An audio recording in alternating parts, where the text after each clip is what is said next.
On-site gas systems nitrogen membrane working process. Compressed air at the required flow and pressure flows into a water separator, which removes bulk liquid from the airstream. This is achieved by a cyclonic action, and in some systems with the use of a demister pad integrated into the water separator to remove up to 99% of bulk water at this stage.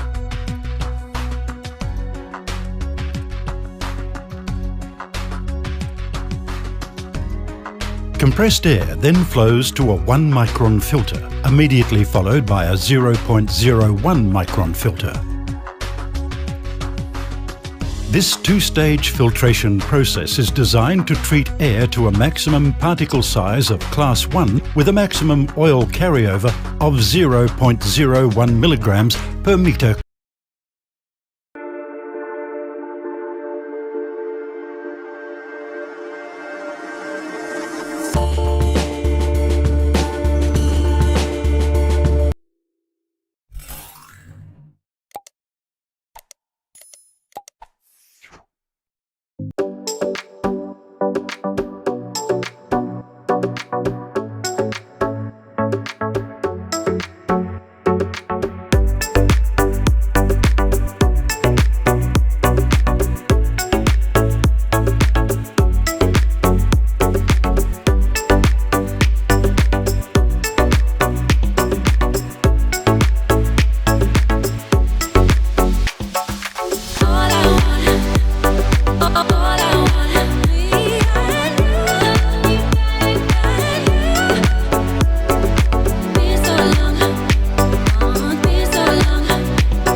The variable inlet guide vanes are used to regulate the amount of air admitted into the compressor intake.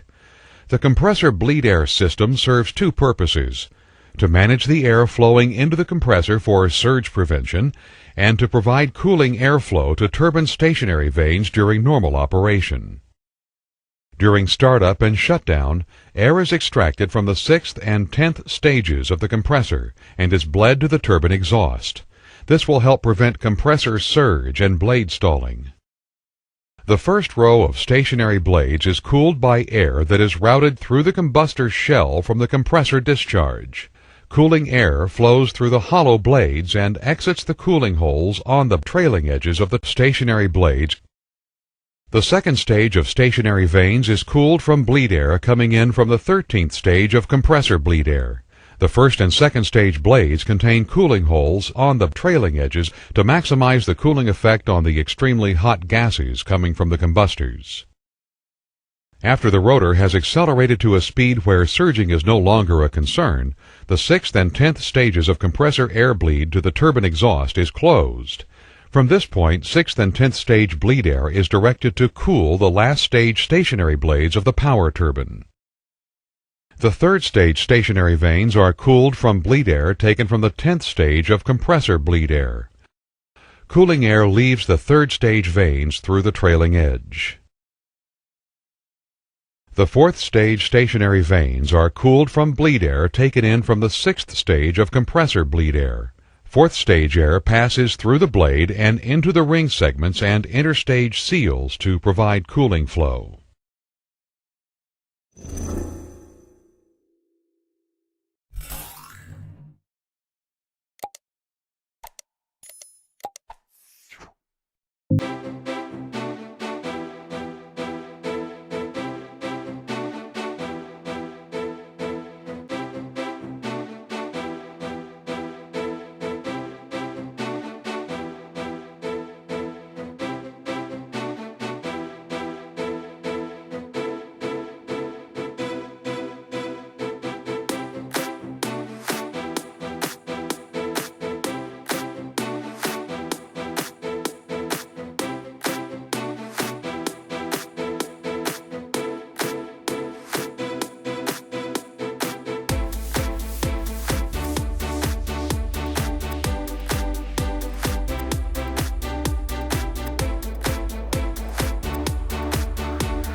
Hi, and welcome to another exciting and interesting video on engineering machinery.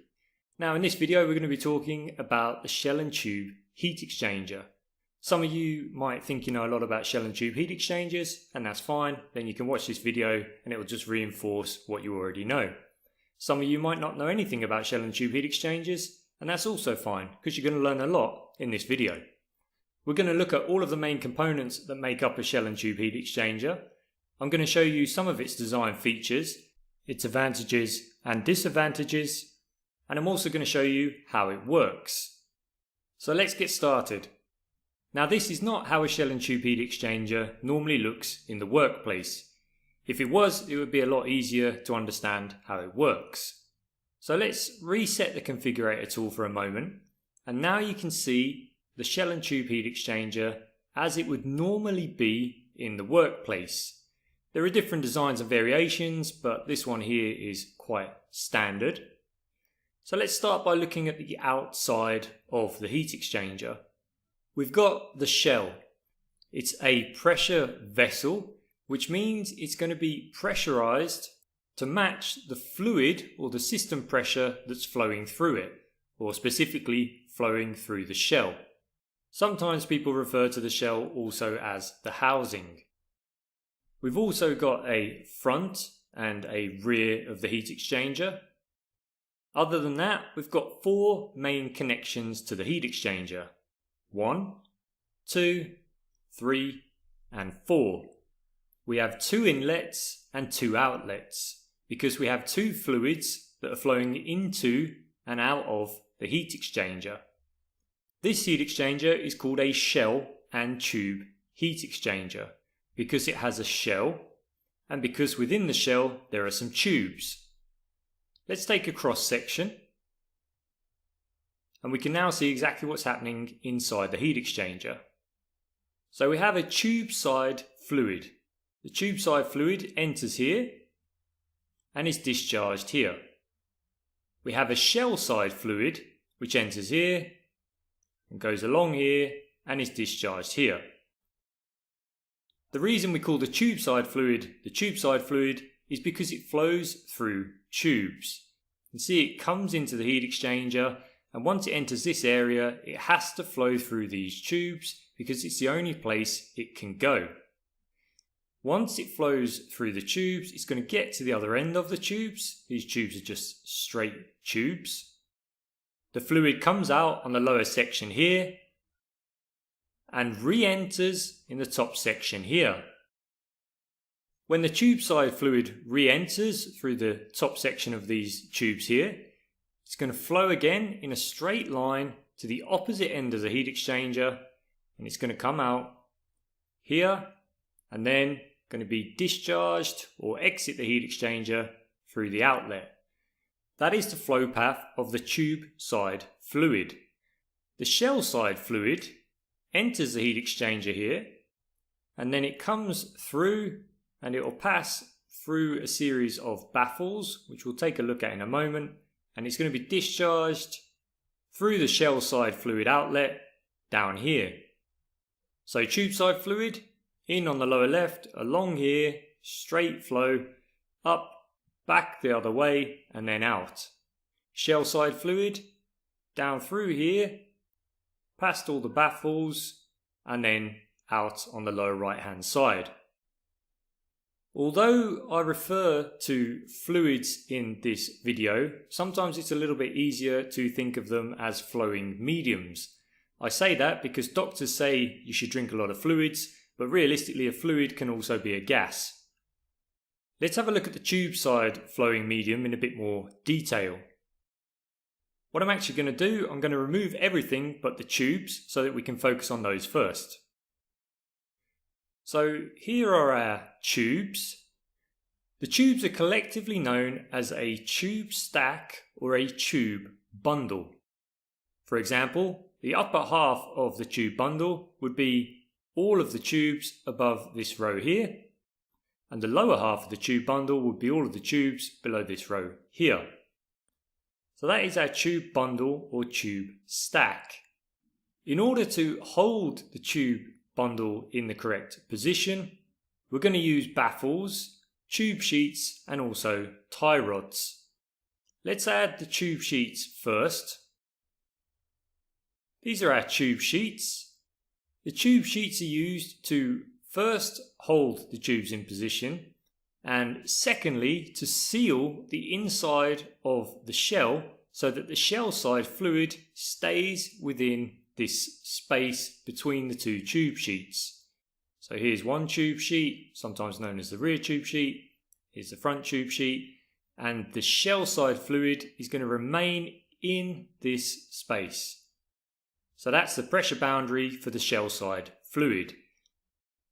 We want to fix the tubes in position using more than just 2 anchor points. So we'll use baffles as well. And the baffles just add some extra support to help keep the tubes in alignment. You'll also sometimes see tie rods, and the tie rods are used to connect the tube sheets or the baffles together, which again adds structural support to the tubes. Within the tubes, what you're actually going to have are turbulators or tube inserts. You'll push the tube inserts into every one of these tube holes. So for example, we'd push a tube insert in here, or a turbulator, and that turbulator is going to create turbulent flow. This turbulent flow helps increase the heat transfer capacity of the heat exchanger, and also helps us keep the inside of the tubes clean. We reduce the likelihood of deposits building up on the inside of the tubes because we have turbulent flow rather than laminar flow. So that's everything related to the tube side fluid. Let's load up some parts now so we can have a look at the shell side fluid. Now we've already discussed the tubes, so I think we can remove those. And we can see now exactly what's happening with the shell side fluid. The shell side fluid is entering through here, it's going round the baffles, and then it is being discharged here. We can see that around the tubes there is space for the fluid to flow because the tubes are not all directly next to each other. There's a bit of a gap. You can see here, if I come across, all of these gaps where my mouse is going now is where the shell side fluid is going to flow around the tubes. We want to have turbulent flow, the same as what we had in the tubes, and in order to get that we use the baffles. So the shell side fluid comes in here, flows around the tubes. Because of the baffles, it will exchange heat with the fluid within the tubes, and then it's going to drop out of the shell side fluid outlet here. Once again, this turbulent flow increases the heat transfer capacity of the heat exchanger, which makes it more efficient, but also helps us prevent or reduce the likelihood of deposits building up on the outside of the tubes. Let's load up another 3D model so I can show you a slightly different design of a shell and tube heat exchanger. So here is the first design that I want to show you that's slightly different from what we looked at before. You can see that externally it looks pretty much the same, but if I show you the tubes and we reverse that around, you can see that the tubes themselves are no longer just straight. They're actually rounded into a U shape. This is actually called a U-type shell and tube heat exchanger. The tubes have this U shape. Let's load up a more simple design because I just want to explain to you what a one-pass and a multi-pass heat exchanger is. So here we have a heat exchanger without a header or a bonnet. And if we take away the shell, in fact what we can do, we can actually just take a cross section. You can see that this time the tube side fluid comes in here, flows through the tubes and exits on this side here. So in on the right, out on the left. And what's interesting about this particular heat exchanger is that the tube side fluid represents a single pass of the heat exchanger. You'll often hear people referring to heat exchangers as either single or multi-pass. The shell side fluid has a multi-pass design. It's passing multiple times over the tubes. The tube side fluid does not have a multi-pass design because it's travelling directly through the tubes and then out. If the tube side fluid was to come in from the right, come out on the left, and then go back around and then exit on the right, then this would be a multi-pass design, because it too would be passing through the heat exchanger multiple times. This heat exchanger would be described as a multi-pass heat exchanger just because the shell side fluid, or one of the fluids, is passing multiple times over the other fluid. If the shell side fluid came in from the top and dropped out of the bottom with no baffles, then the shell side fluid would have a single pass design, and so would the tube side fluid, and we would say this is a single pass heat exchanger. That's actually quite rare though, you don't see that very often because it's not very efficient. If you ever look at steam condensers though, you will see that design, and generally whenever you convert a vapor into a liquid or whenever you're changing the state of something, you'll often use a single pass design. People also talk about counterflow, crossflow and parallel flow.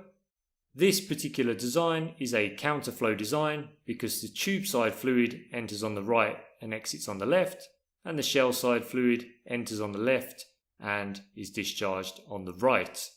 So they're flowing in opposite directions to one another, right to left and left to right. That is a counterflow design. It is the most efficient type of flow design you can have for a heat exchanger. If the shell side fluid came in on the right and exited on the left, then we'd have a parallel flow design because both the tube side fluid and the shell side fluid are flowing from right to left. If the shell side fluid came in at the top and was discharged straight out of the bottom, this would be a cross-flow design because the fluids are flowing at a 90-degree angle relative to each other. So different flow designs depend on what you want to use the heat exchanger for. Let's have a talk now about some of the advantages and disadvantages associated with this type of heat exchanger.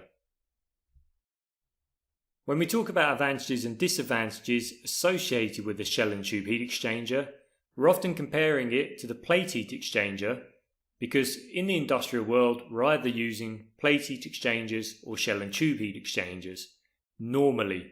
There are some other designs, but those two are the most dominant within the industrial engineering world. Now, shell and tube heat exchangers are relatively cheap. They have a simple design and they're quite easy to maintain. They're also suitable for higher pressures and temperatures compared to plate heat exchangers. The pressure drop across a shell and tube heat exchanger is less than that of a plate heat exchanger. It's also easy to find and isolate leaks in the tubes compared to trying to find and isolate a leak in a plate heat exchanger. Shell and tube heat exchangers also don't foul as easily as plate heat exchangers because they don't have the very fine clearances that a plate heat exchanger has. There are, however, some disadvantages. They're less efficient than plate heat exchangers. They also require more space to open and remove the tubes. And you can't increase the cooling capacity of a shell and tube heat exchanger. With a plate heat exchanger, you can simply add more plates or remove plates in order to vary the cooling capacity. With the shell and tube type heat exchanger, this is not possible.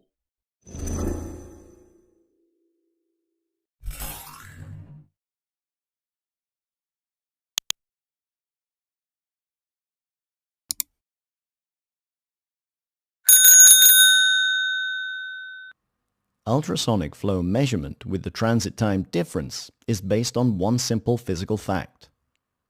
Imagine two canoes crossing a river diagonally on the same line, one in the direction of the flow and the other against it. The canoe moving in the direction of the flow needs considerably less time to reach the other riverbank than the canoe moving against the direction of the flow. If we transfer this concept to the measuring principle, we can see that ultrasonic waves along a diagonal path behave in exactly the same way. A sound wave propagates in the direction of the flow of the medium, such as a liquid or a gas, more quickly than a sound wave propagating against the flow direction of the medium. The difference in the transit time is directly proportional to the flow velocity of the medium.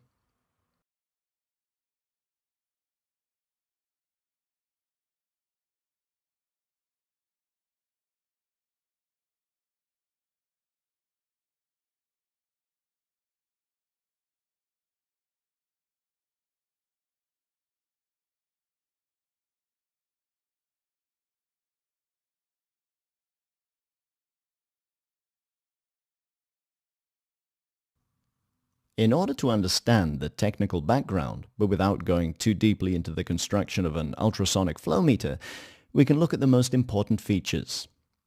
The transducers, which are always in pairs and mounted under an angle, consist of a transmitting and a receiving transducer, which we can call transducer A and transducer B. The two transducers act both as signal transmitter and signal receiver.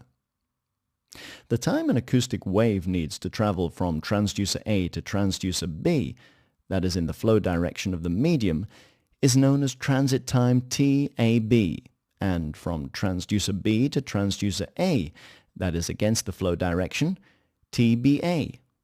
The transit times TBA and TAB are measured continuously.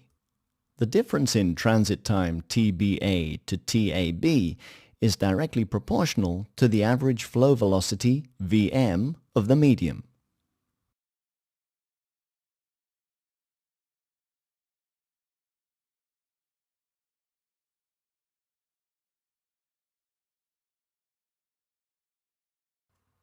Let's see why ultrasonic flow measurement is completely independent of the medium.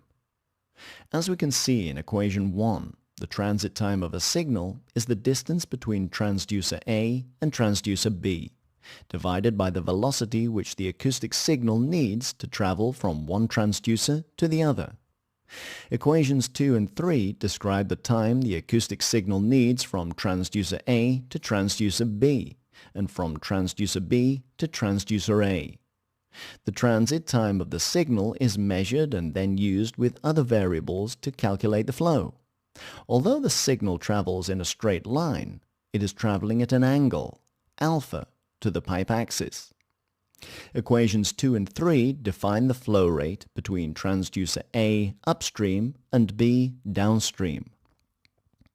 The transit time is shorter when the acoustic signal is transmitted downstream, that is in the direction of the flow of the medium, equation 2, than when it is transmitted upstream, that is against the direction of the flow, equation 3. The transit times are measured in rapid succession, tens of times a second. In practice, we can assume that since neither the temperature, nor the pressure, nor the composition of the medium will change in these intervals, that is within milliseconds, they remain constant. So, during the transit time period, the velocity of sound can also be seen as constant.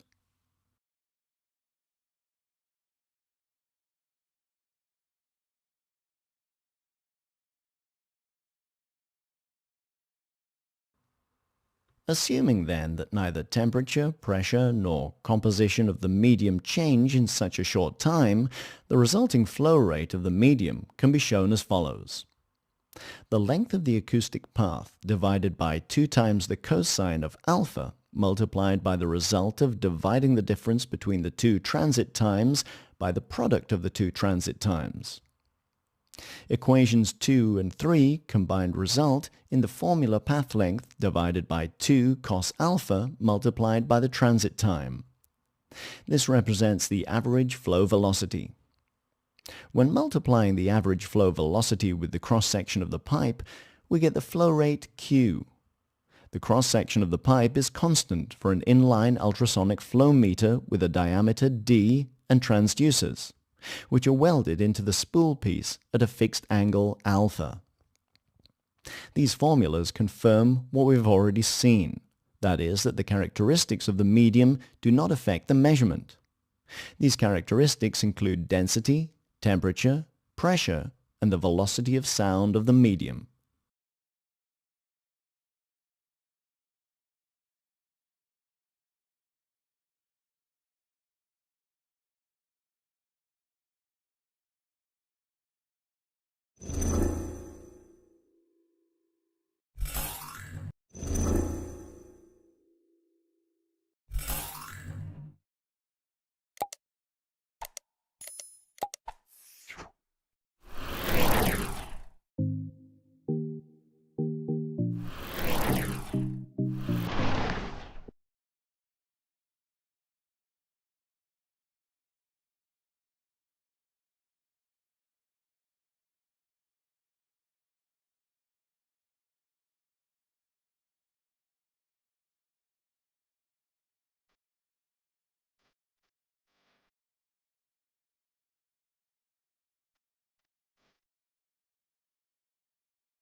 6 steps how to adjust the bench set on control valve. Today I gonna share how to adjust the bench set on direct acting control valve. What is bench set? The bench set is expressed as the range of pressure from the beginning of the actuator to the valve's nominal travel. Because the actuator's spring rates are not very compatible, it is sensible to believe that only one of the bench set points can be met and the critical value adjusted should be the one. This setting is performed before it is actuator stem connected to valve stem. Bench set is one of the important parameter for control valve. It establishes the seating force, seat load, of the plug against the seat when the valve is fully closed. Proper seating stress is critical for tight shutdown, which in some process facilities has safety consequences.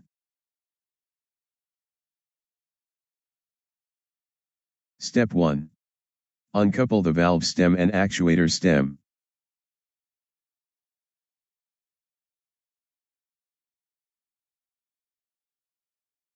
Temporary loading pressure for the actuator diaphragm. Also provide a certified pressure gauge, PG, suitable to accurately read the diaphragm pressure from 0 through the upper bench set pressure marked on the actuator nameplate. Provide temporary means of applying and adjustable loading pressure to the actuator during the adjustment E.G pressure regulator.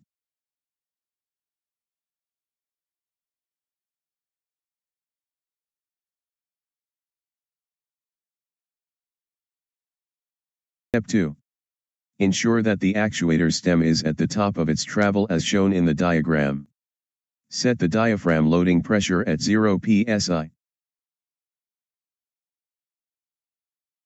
And slowly raise the pressure from 0 psi towards the lower bench set pressure while checking for the first movement of the actuator stem. Monitor the actuator stem should show movement at the lower bench set pressure at 3 psi.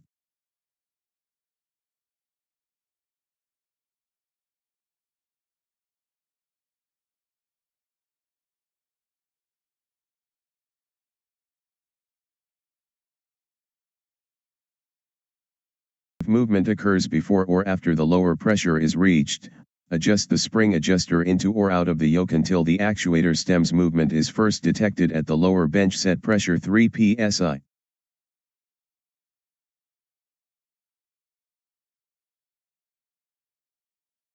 Step 3. Be sure the spring adjuster is adjusted to meet the requirements of Step 2, mean to adjust the spring via spring adjuster to meet 3 psi for first movement.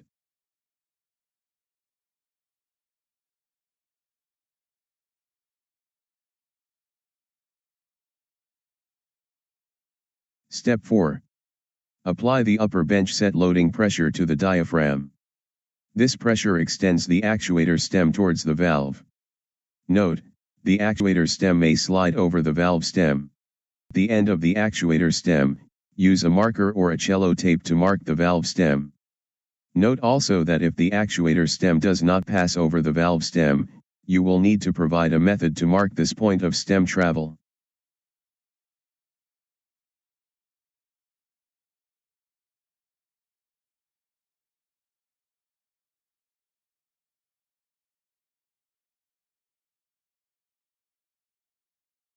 Step 5. Slowly decrease the diaphragm loading pressure until the lower bench set pressure is applied. Measure the distance between the marker or tape on the valve stem to the end of the actuator stem. The distance should match the travel span shown on the travel indicator scale. If the span of the travel is correct, bench set adjustment is complete. You can then proceed to couple the valve stem and actuator stem together.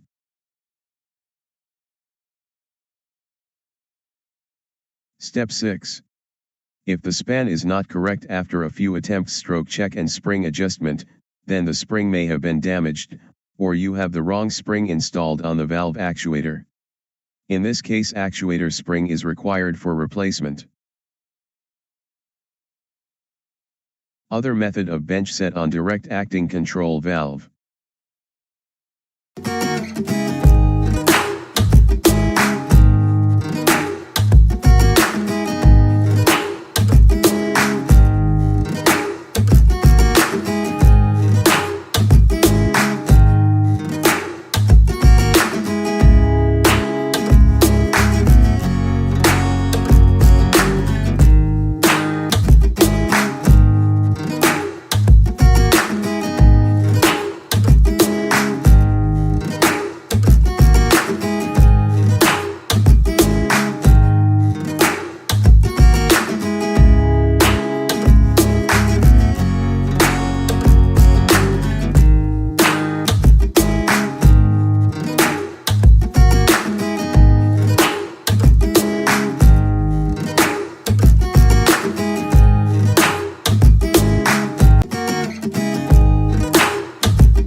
Build a DC power supply on your own.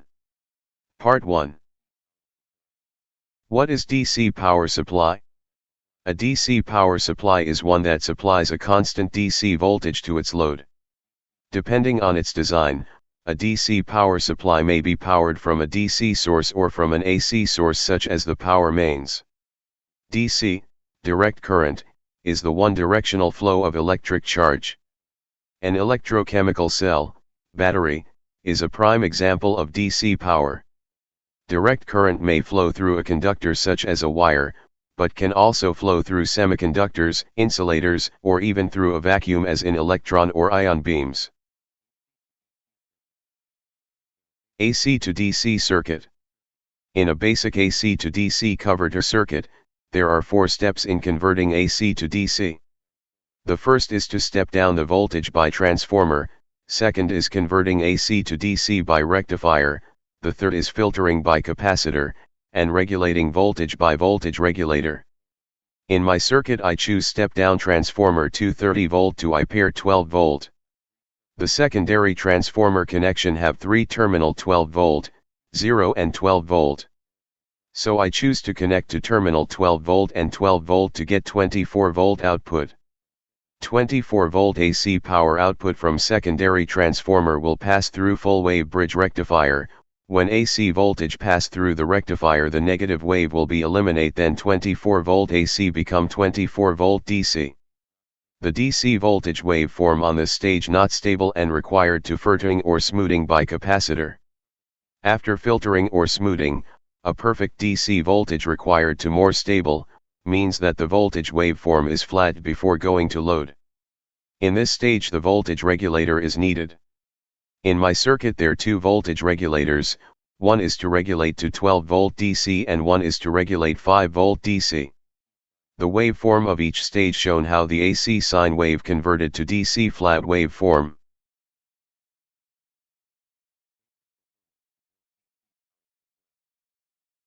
Basic components to build DC power supply.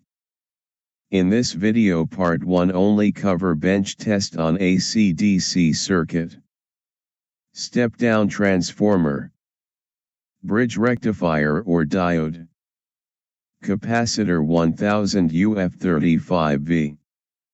Voltage regulator LM7812 and LM7805. Electronic test board.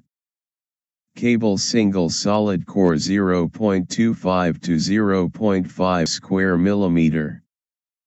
Fuse holder and fuse 1 amp.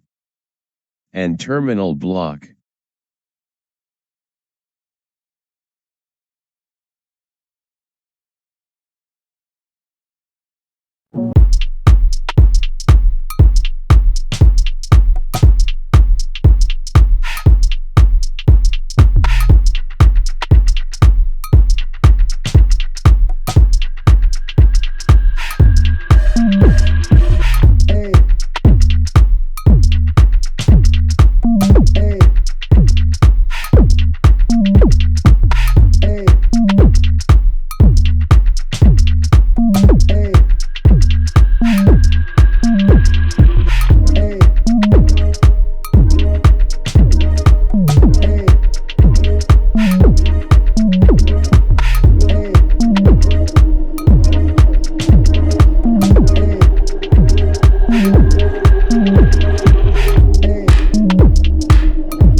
Thank